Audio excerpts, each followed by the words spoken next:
Hello,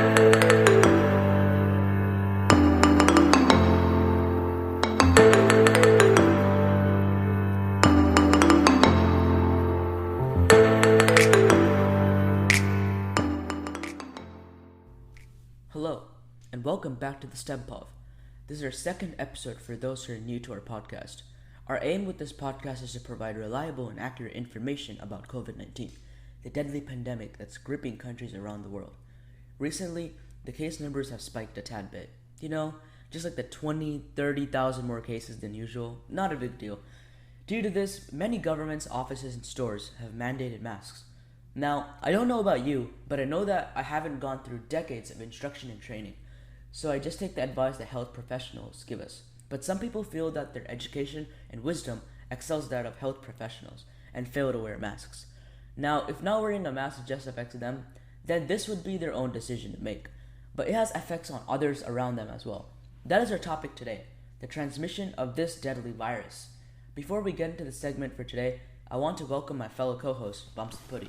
Thanks, Srikar. I am pretty excited to talk about the whole transmission thing today, since it's such a paramount issue in our daily lives. The strict mandation of masks in some places, while the fight against them in others. Even though you and I have attained the great powers of knowledge, I think it's best if we let our speakers explain this, don't you think? Yeah.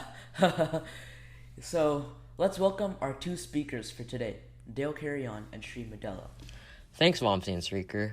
So, as we all know, COVID-19 is a very contagious virus that can be transmitted in small and infectious droplets by spreading through coughs, sneezes, and even talking. Speaking of the coronavirus, did you hear all those jokes about it? Actually, never mind. I don't really want to spread it. Anyways, the virus is transmitted from human to human through a short distance. Okay. That's why we're recommended to distance ourselves 6 feet apart from our peers, as it becomes very hard for the small infectious droplets to latch onto another host from that long of a distance. Got you. True. So you're probably confused by this infectious droplet stuff that I just mentioned. So to put it in simple words, they are tiny particles of your breath mixed in with the surrounding air. Got you. These are also called aerosols.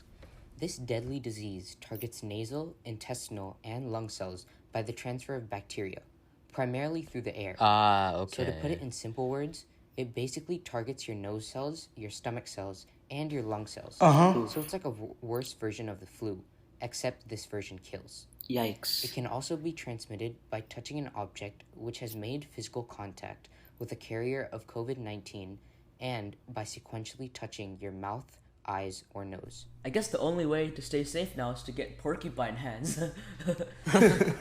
A more practical solution would be the one that the CDC gave us. Wash our hands. So true, though. Now, unless you have aquaphobia, there's no real reason not to wash your hands as much as possible.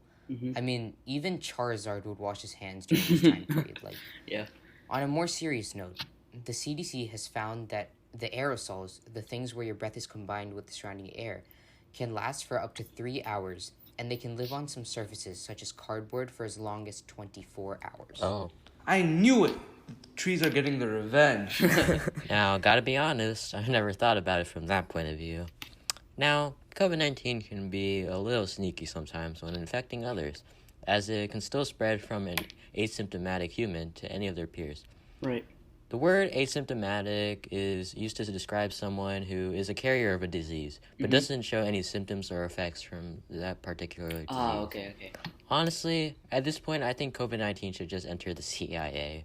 A person can also spread this contagious virus when they're pre-symptomatic, meaning that a person has contracted the virus but has only gotten it recently and will show symptoms in the next 3 to 15 days.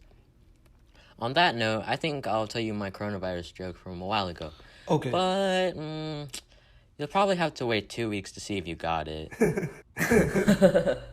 Yeah, but jokes aside, what are the symptoms of this virus? There's so many, and to be honest, I think some of them are being made up. Like, how can aging be a symptom of COVID-19? I'm not entirely sure where you get that from, or who, for that matter. Did you get that? Again. Alright. Jokes aside though, some symptoms consist of coughing, headaches, high fever, or a sore throat.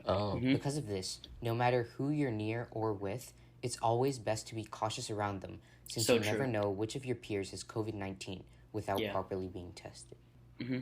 Now, not the cautious where you just stare them down and watch their every move, but just be cautious to where you're aware of your surroundings and take note of any unsanitary actions others might do. Okay. Alright, for real though, I think we've been rambling too long. Back to Vamsi and Srikar. Thanks, guys, for all the great insight into the transmission of this contagious virus.